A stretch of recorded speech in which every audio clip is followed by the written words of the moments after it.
Daljit sir, ये market की पहेली क्या है? और अच्छा, आप लोग कैसे इसको अप्रोच देख रहे हैं, क्या एनालिसिस कर रहे हैं आजकल आप लोग? तो नीरज जी देखिए, हम लोग तो वैसे भी बॉटम्स अप अप्रोच ही रखते हम्म। हैं। टॉप डाउन अप्रोच तो एक मोटा मोटी व्यू लेने के लिए ही रहता है, तो इसके हम्म। लिए हमारा स्टॉक स्पेसिफिक अप्रोच है। तो हमारे लिए तो अच्छा ही है कि मिड कैप या ब्रॉडर मार्केट चले तो वो ज्यादा अच्छा है। क्योंकि जब हम सिर्फ इंडेक्स चलता है तो वो हमारे लिए ज्यादा इम्पोर्टेंट नहीं है, क्योंकि वहां पे एक नैरो रेंज हो जाती है और बहुत कम स्टॉक होते हैं जो एक्चुअली मूव करते हैं। पार्टिसिपेशन जो है वो हमारा एज अ फंड ऑल्सो, जो मैंडेट है वो भी मिड और स्मॉल कैप की तरफ ज्यादा है। अ, बहुत थोड़ा पोर्शन हमारा जो है वो लार्ज कैप की तरफ रहता है। अब ये जो पहली आपने बहुत अच्छा क्वेश्चन लिया कि भाई एक तरफ जो है टॉप एंड जो है वो तो बिल्कुल एक दायरे में फंसा हुआ है और मिड कैप लगातार बढ़ते जा रहे हैं।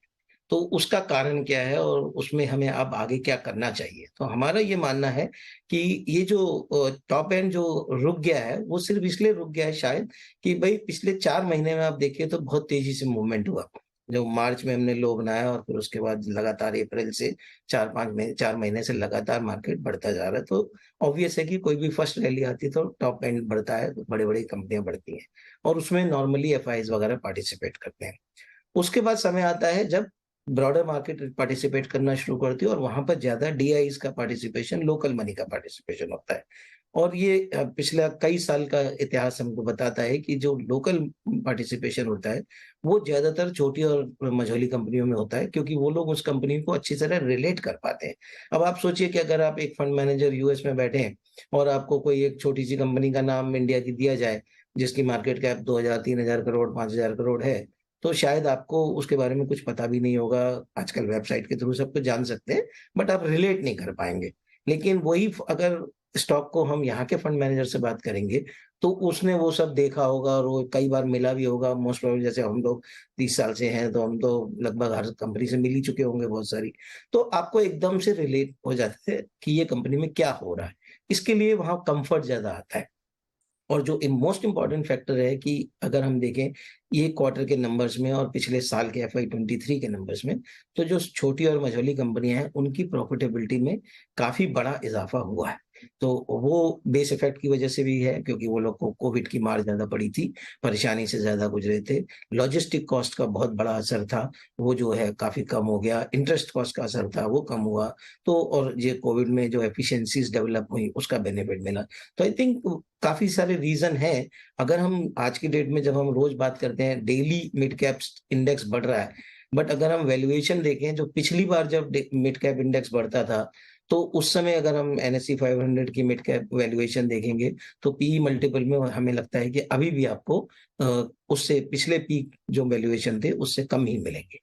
तो इसलिए ऐसा कोई इंडेक्स को देख करके घबराने की बात नहीं है।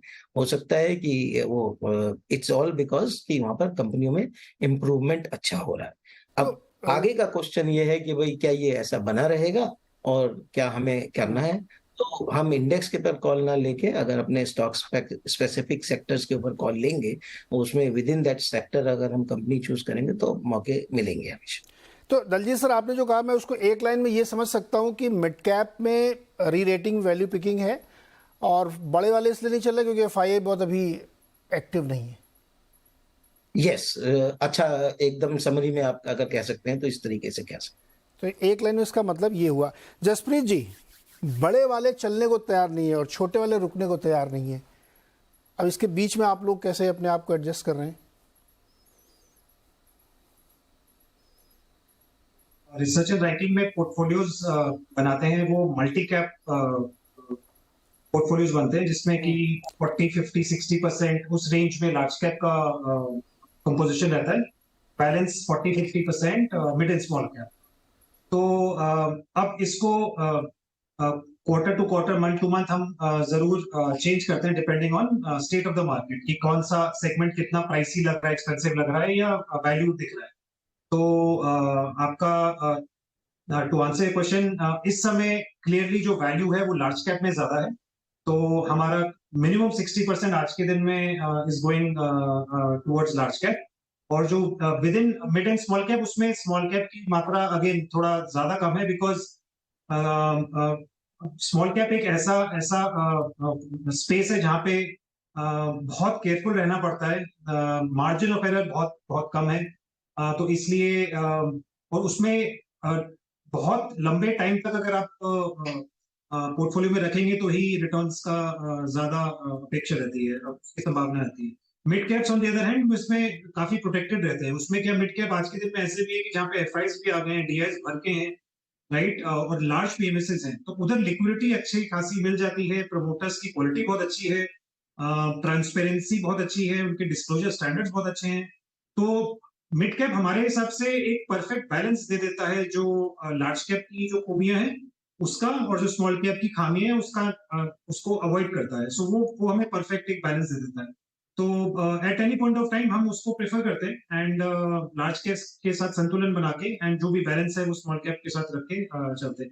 तो आज के दिन में to answer your question again, large cap में एंड सेलेक्ट मिड कैप में ज्यादा अपॉर्चुनिटीज हैं, और एट द सेम टाइम इस मार्केट में नीरज जी एक बहुत इंपॉर्टेंट चीज है, जो एक्साइटमेंट में, यूफोरिया में, या इस समय जो चल रहा है मिड एंड स्मॉल कैप में, लोग थोड़ा भूल जाते हैं, और अगेन हम लोगों को वापस उसको रीइटरेट करना पड़ता है कि मिस्टेक अवॉइड करें। तो पैसा खो देना या एक्साइटमेंट में ऐसी जगह डालना जहाँ पे you buying at the top, जैसे कहते हैं, ऑलमोस्ट एट द टॉप, चाहे वो वैल्यूएशन हो चाहे अर्निंग्स हो, वो अवॉइड करना भी सब अपने आप में एक स्किल सेट है, और वो अपने आप में भी एक टिक मार्क है जो करना चाहिए।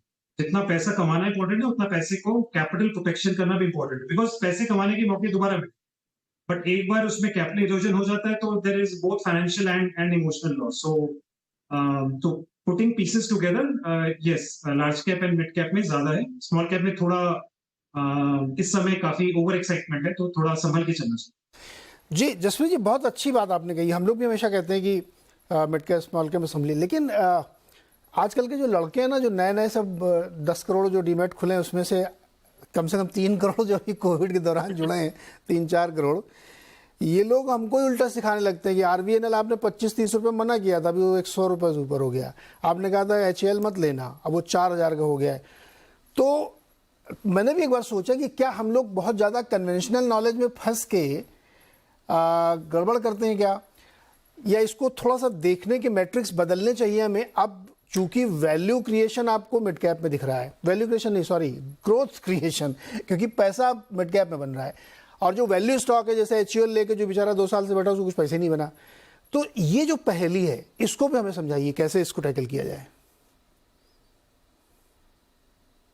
मेरे लिए सवाल है? जी जी, आपसे ही सर। एक बार दोबारा दोहराएंगे नीरज जी? बहुत सारे मिड कैप और स्मॉल कैप ऐसे ऐसे स्टॉक्स हैं, बहुत सारे हैं, मतलब नंबर ऑफ स्टॉक्स जो 3 गुना, 4 गुना, 5 गुना, 6 गुना, 7 गुना हो गए हैं, और जो बड़े वाले वैल्यू स्टॉक्स हैं वो वहीं पे खड़े हुए हैं। 5-7% का रिटर्न दिया उन्होंने 1.5-2 सालों में।